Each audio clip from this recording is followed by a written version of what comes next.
नमस्कार. नमस्ते. तुमचं नाव? मी डॉक्टर अविनाश सराटे. सेवा देण्याचं तुमचं हे कितवं वर्ष आहे?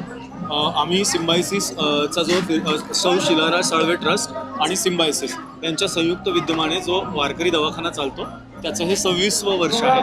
तर आम्ही लोक त्या वारकऱ्यांना सेवा देण्यासाठी इथे आलेलो आहे. तुमचा वारीतला सर्वात आवडता क्षण कोणता? जेव्हा एखादा माणूस धडपडतो आणि आमचे लोक त्यांना जाऊन वारकऱ्याला त्या उचलतात, बाजूला बसवतात आणि मूर्छित पडलेला असतो तो नंतर औषधोपचारानंतर ठीक होतो, हसतो आणि मग त्याचं गाव विचारतो की मी कुठे आहे वगैरे. मग जेव्हा आम्ही त्याच्या नातेवाईकांच्या सुपूर्द करतो तेव्हा आमचा तो सर्वात आवडता क्षण आहे. आणि तुम्हाला काय वाटतं वारीबद्दल, विठ्ठलाबद्दल तुम्हाला काय वाटतं?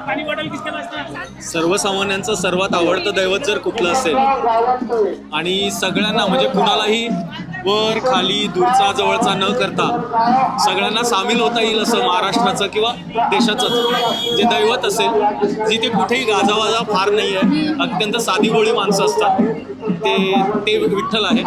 त्यामुळे वारकरी संप्रदाय आणि त्यांचा समावेशकतेचा मराठी किंवा महाराष्ट्राचा जो वारसा आहे ते जपतात, संत परंपरा जपतात. त्यामुळे मला विठ्ठल आणि विठ्ठल भक्ती आणि आम्हाला वारीमध्ये सेवा द्यायला खूप आवडतं. आजच्या तरुण पिढीला तुम्ही काय सांगताल?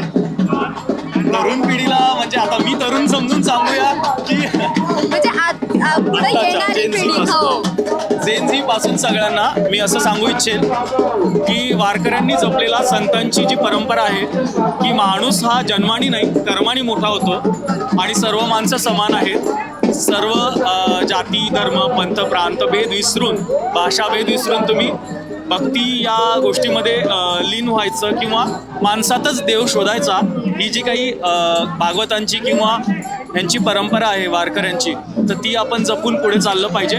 मला वाटतं आपला देश, आपलं संविधान, आपली संस्कृती आपल्याला एकोपा,